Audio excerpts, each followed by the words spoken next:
Hello, and welcome to the Self Care with Herbs segment of the Elder Tree podcast. I'm your host, Jess, naturopath, herbalist, and medicine maker. Before we begin, I'd like to acknowledge the Banjalang people, the traditional custodians of the land on which I live, and pay my respects to elders past, present, and emerging. Now, come along and join me each month for beautiful conversations with guests from across the country, exploring ways we can weave plant medicine into our days to enrich our experience of self-care, sharing routines, rituals, and recipes for elevating mind, body, and spirit. Hello, and welcome to this first birthday edition of the Self Care with Herbs segment of the Elder Tree podcast. Over the past 12 months, I've had the honour and joy of experiencing the most beautifully nourishing and uplifting conversations with plant folk from across Australia. I've chatted with folks right here in the Northern Rivers on Bunjalung country, with others all the way over on Wadandi Noongar country in Western Australia, and everywhere in between. We've explored many different approaches to self-care, some of the major barriers to investing in ourselves, and guests have shared the most delicious and nourishing recipes. Before we dive in and explore some of the themes that have arisen during this journey, I'd like to give you all a little update, both from me and from the Elder Tree. When we first started out on this podcast journey, the Elder Tree was in the beginning phases of creating a grassroots herbal education centre and healing sanctuary. So much growth has occurred over the past 12 months. A number of successful community fundraisers have occurred. A generous donor contributed funds for the purchase of a teepee for an Elder Tree learning and gathering space, and we launched our very own Patreon, the Elder Tree Trove. The Elder Tree Trove is an online membership space where our listeners can deepen their journey by accessing special offerings from our podcast guests. For $8 a month, you can gain access to extra content, freebies, and behind-the-scenes info about the podcast, and the warm and fuzzy feeling of knowing that your $8 each month will be contributing to the building of the Elder Tree Sanctuary. And now for an update from me. Those of you who follow me on socials may have noticed my recent rebranding. Since I began practicing as a naturopath and herbalist over 7 years ago, I've operated as Evans Head Naturopathy on stunning Bunjalung country, supporting the local community and beyond. I'm still lucky enough to call this beautiful place home, and I operate my sunny beachside apothecary here. But I've recently had the joy of working with local artist Daly Allen, who I also interviewed during episode 8 of the podcast. Daly has created some beautiful new artwork to represent my business, featuring 4 of my favourite herbal allies: golden calendula, soothing chamomile, uplifting tulsi, and calming passion flower. This stunning piece encompasses my love of herbal medicine. Daly has woven in my passion for food as medicine because I believe nourishing ourselves with wholesome seasonal foods is the best way to maintain long-term health and vitality.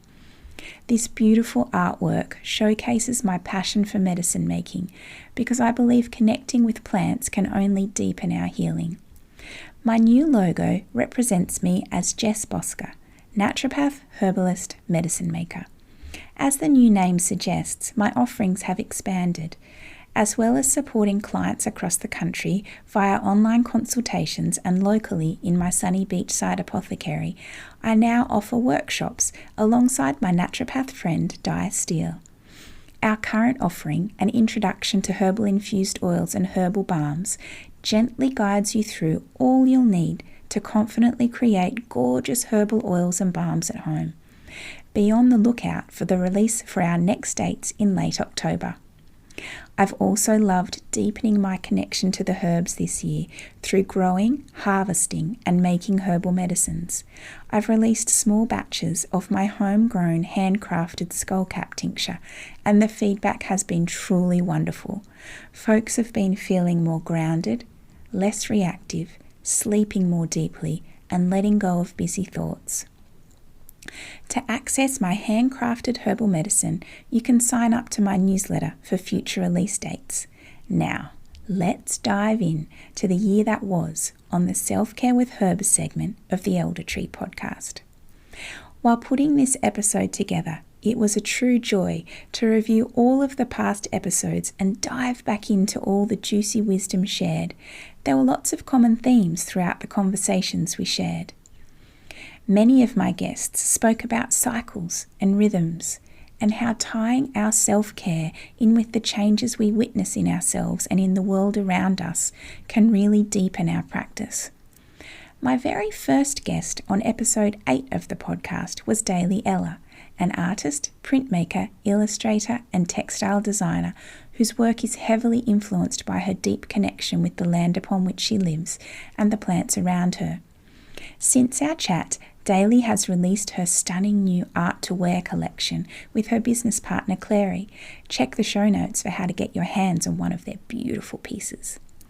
During our chat, Daly shares how deepening her awareness of herself as a cyclical, menstruating woman has allowed her to recognise how her needs and abilities change with her cycle, how that has been an epiphany and allowed her to tailor her self-care to the different phases of her cycle.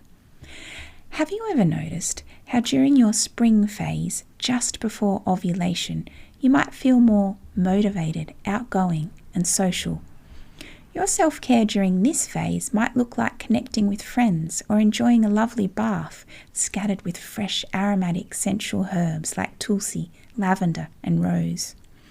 Compare this to your autumn phase, just before a bleed, when you might feel more introverted and self-critical. Self-care during this phase might look like setting boundaries and listening in to your body's need to rest. Herbs like motherwort and lemon balm can be especially supportive during this phase, helping to ease premenstrual tenderness and irritability and nourishing the womb. Observing and paying attention to the seasonal cues in the natural world around us can also deepen our practice of self-care. During episode 48, I chat with Kat Green from Everyday Empowered, a folk herbalist and grassroots community herbal organiser and educator who's passionate about making it easy and normal for people to make simple, effective herbal remedies at home. I love how Kat really tailors her practice of self-care depending on the season. We chat about moving from immune supportive herbs like astragalus through winter to more nutritive and liver supportive herbs like nettle, red clover and bitter salad greens as we move into spring. Kat and I grapple with the definition of self-care and agree that it can encompass much, much more than expensive spa treatments and rare getaways and feel-good extras. Kat recently asked the question of her social media community, does self-care extend to disaster preparedness?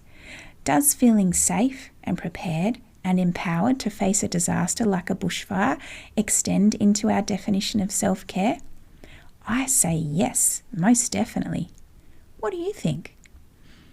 Recognising and responding to the season of life we are in, whether that be motherhood, perimenopause or beyond, and tailoring our self-care to whatever phase we find ourselves in can also be a hugely supportive practice. During episode 24, I chat with Zoe King, the Norfolk naturopath who runs a Norfolk Island-based clinic dispensary and store. She's a mum of a busy toddler and understands firsthand the unique challenges facing mothers who also juggle small business ownership. Zoe shares how her approach to supporting mums has changed and simplified since experiencing motherhood herself. Recognising how pressed for time mothers can be, she now focuses on the basics. Good, nutritious, easy to digest bulk prepped meals are paramount. I love Zoe's suggestion for using medicinal herbs in cooking to really nourish the mama everywhere we can. Zoe shares how getting back to basics and not getting caught up in trying to do it all helps her to prioritise self-care in this chapter of motherhood. My chat with Emma Jacques in episode 28 also explores the season of motherhood. Emma's an experienced women's health naturopath and spent 4 years working alongside acclaimed integrative GP, Dr. Oscar Serelak, helping mothers rediscover their vitality and manage their health on the other side of birth. We chat about how in a society where the pace of life means we're encouraged and expected to jump back in straight after giving birth, mothers need our support more than ever. Emma sees self-care in this season, and for everyone really, as a necessity and not the luxury it can be portrayed as. Like Zoe, Emma recommends getting back to basics, even something as simple as paying attention to the breath, really focusing on deepening the breath to bring a state of calm to the brain. Emma and I agree that our roles as naturopaths and herbalists can be as conduits, helping people to remember knowledge that our ancestors held around caring for ourselves and our families, helping people to develop a toolkit that they can fall back onto during times of stress, imbalance, or illness. This theme of self-empowerment and remembering also flowed through my chat with Kat in episode 48, where we talk about how in times gone by on every street there would have been a family who made fire cider or elderberry syrup, and others who had a plentiful supply of herbs like chamomile or lemon balm in their garden. And all of this knowledge and these resources would have been shared so that the entire community was empowered to care for themselves. The theme of a health crisis or exposure to a practitioner who greatly influenced their lives being the stimulus for their initial interest in herbal medicine was a common one amongst my guests. For Jen Campbell, a herbalist from Western Australia, who I chatted with during episode 12, it was a life-threatening accident with a horse. At 16, her life flipped, and it was at this time she was introduced to flower essences and homeopathy. It was seeing how effective both of these modalities were during a time of intense trauma that significantly influenced Jen's decision to become a herbalist. Like many of us, Jen admits that self-care doesn't come naturally to her, but I love her commitment to prioritising herself to model to her young daughter the importance of looking after herself. One of Jen's favourite forms of self-care is herbal tea. She finds a cup of tea with select herbs in it really helps just to bring her back into the moment and is nourishing on many levels. Jen also encourages her kids to spend time with her in her herb garden, picking flowers, tasting herbs, watching the bees. Sally Kingsford Smith, who I chatted with during episode 20, has beautiful early memories of spending special time in the garden as a child, making fairy gardens amongst the buttercups and forget-me-nots. Sally's a naturopathic herbalist, Reiki practitioner, and a graduate of the Dorothy Hall School of Herbal Medicine, and through her teachings continues Dorothy's legacy. Sally confesses to being a brown bottle herbalist and only has a small herb garden, but gosh, that early connection with plants continues to shine through as she speaks of her joy of watching the dandelions bloom in her yard and her deep relationship with the tulsi and mugwort she has growing. Speaking with so many lovely plant folk across the country this year and hearing what herbs they have growing has really inspired me to connect more with the herbs in this way. I only have a teeny tiny suburban herb garden, but it's really started to thrive this year and has deepened my connection with the herbs in such a profound way. It all started with calendula, that golden beauty that shines here on the northern rivers during late autumn and winter. I was gifted some seeds, and each year my little patch has grown, enough to now harvest the blooms to create beautiful balms and oils. Next, I introduced lemon balm, which I love to pick and pop into a garden tea. Wethania was another early friend, and I've had her so long I was able to recently harvest some root medicine to make the most divine adaptogenic Wethania tincture. Skullcap, motherwort and nettle followed in quick succession and have all just started to thrive as spring warmth encourages new growth.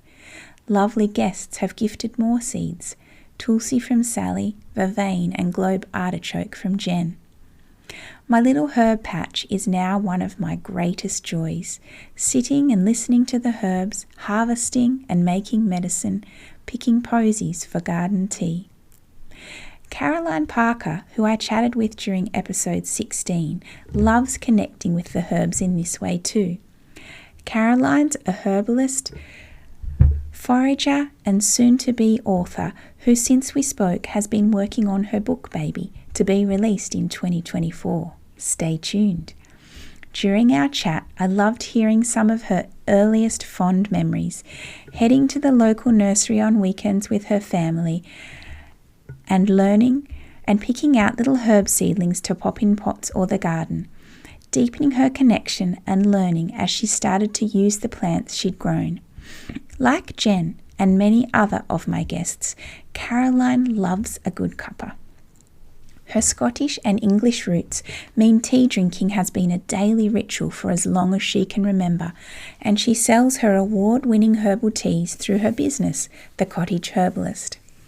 So many of us enjoy the ritual of tea drinking, from choosing what herbs to pop into a cuppa, slowing down enough to smell it and brew, and making time to sit with presence and enjoy it. I heard from lots of guests that this little pocket of time could be such a sacred space and a lovely chance to connect with ourselves. I've always loved prescribing herbal teas to clients and have felt inspired by these chats to do so even more. I find a herbal tea can almost be thought of as a food as medicine type prescription that can be woven into the day. Rather than a medicine to be endured, a ritual to be enjoyed. I encourage my clients to really listen in to how each tea blend or individual herb makes them feel, and to build a toolkit of dried herbs to be called on at different times. Connecting with nature as a form of self-care was another strong theme amongst guests, from spending time in the garden to bushwalking to herb growing. During my chat with Caroline, we chatted about her passion for helping others to reclaim lost knowledge. Nature connection is important for her, and she's a keen bushwalker and forager. She runs local weed walks and foraging workshops, helping her community to feel confident recognising and using the medicine all around them, from the dandelions growing in the pavement to the elder in the hedgerows. Sustainability is another theme that weaves through many of my interviews, from foraging weeds for medicine like Caroline, to growing our own herbs like Kat and Jen and Sally, to working with lower doses of liquid herbs. Sally was trained by Dorothy Hall to use drop dosing when prescribing liquid herbs and continues to teach this method. When using drop doses, we prescribe much smaller amounts of liquid herbs. Rather than a 15 ml daily dose, we can use as little as 1 to 3 drops 3 times daily. My conversation with Sue Daly during episode 32 also touched on the use of smaller doses, as well as minimising the number of herbs we rely on by getting to know a couple of herbs really well.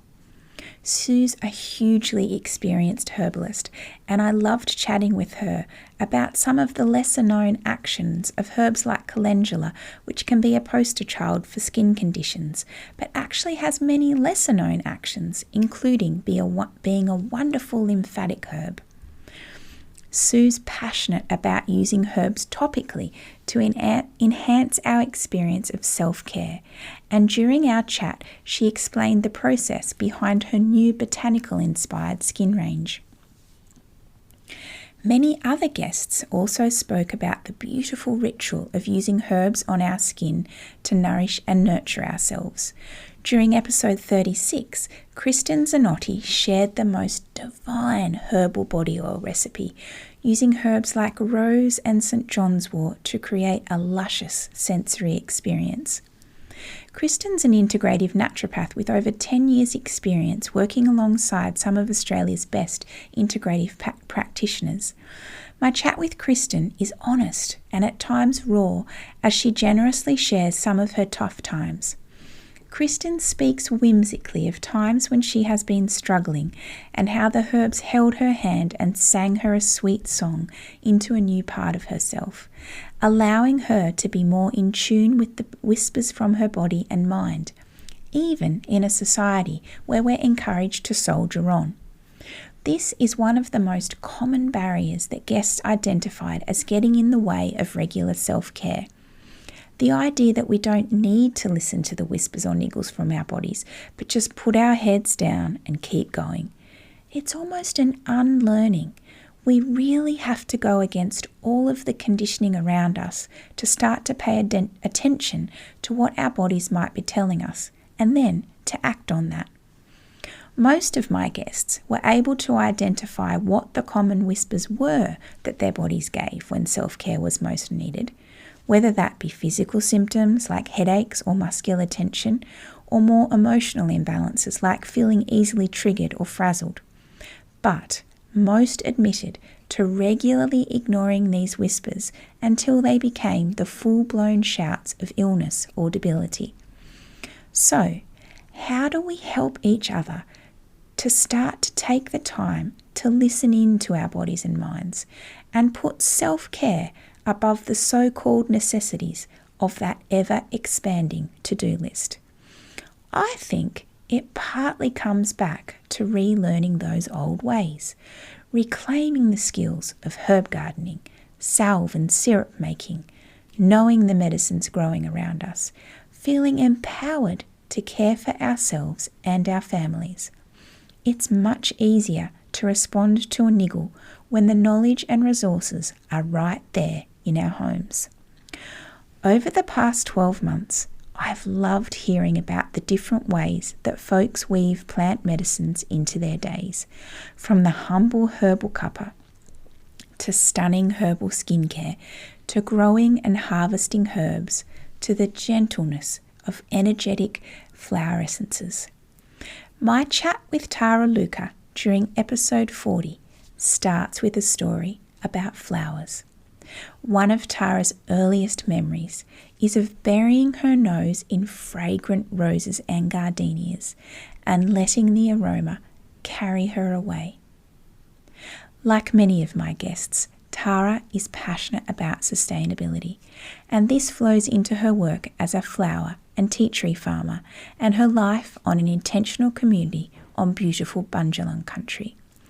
As a distiller of essential oils, Tara is committed to sharing the precious and potent nature of this special plant medicine. It's a theme that's also close to my heart. As my connection with the plants has grown and deepened, I've come to think of them as friends, allies. When I'm harvesting my skullcap, I'm very conscious of her seasonality, and because my harvest is so small, her medicine is extra precious, and therefore I dose accordingly. I believe when we dose in this way, we also ask more of our clients. Listen closely to how this medicine makes you feel. What changes are you experiencing? Hannah Navarra, who I chat with during episode 44, like Tara, is also a grower. Hannah and her partner Leon grow hemp, and I loved chatting with Hannah about the many ways this versatile plant can be used to support our health, from protein-rich hemp bran in baking to nourishing hemp oil in skincare. When we chatted, Hannah was in the late stages of her first pregnancy, and it was so lovely to hear how she was enjoying expanding her knowledge of the herbs and preparations that would best support her during this stage. Like many of my other guests, Hannah took a big picture approach to self-care, and it was inspiring to hear how her knowledge of permaculture underpins her idea of self-care. One of my favourite parts of each interview has been the divine recipes guests have shared for self-care recipes or rituals. From gorgeous herbal infused oils to yummy herbal cuppas to delicious herbal vinegars to nourishing herbal broths to the simplicity of a warm shower with a candle and some essential oils. There's so much to be inspired by. During the past 12 months, I've heard so many lovely stories of the connections that people have made as a result of listening into the podcasts. I think it's one of the most beautiful legacies of the podcast so far, the amazing connections being created, like a stunning tapestry or spiderweb of plant folk across the country being woven together by our joint love and passion for herbal medicine. I want to leave you with a question to ponder. How do we bring the vital practice of self-care back into our day-to-day? Is it a matter of reframing this basic necessity of knowing and caring for ourselves as essential care rather than self-care? What do you think? I'm so glad you tuned into this episode of Self-Care with Herbs, a segment of the Elder Tree podcast. The Elder Tree is a non-profit dedicated to putting the medicine in the hands of the people through grassroots herbal education and earth skills, weaving a strong community of herbalists, healers and plant folk in Australia. If you'd like to dive a little deeper, you can head over to our Patreon, the Elder Tree Trove, to access special content from our podcast guests. I hope you found something in this episode that has inspired you to begin to lean into those plant allies and to experience your practice of self-care blossoming and blooming. I look forward to sharing more ways you can weave plant medicine into your days next month.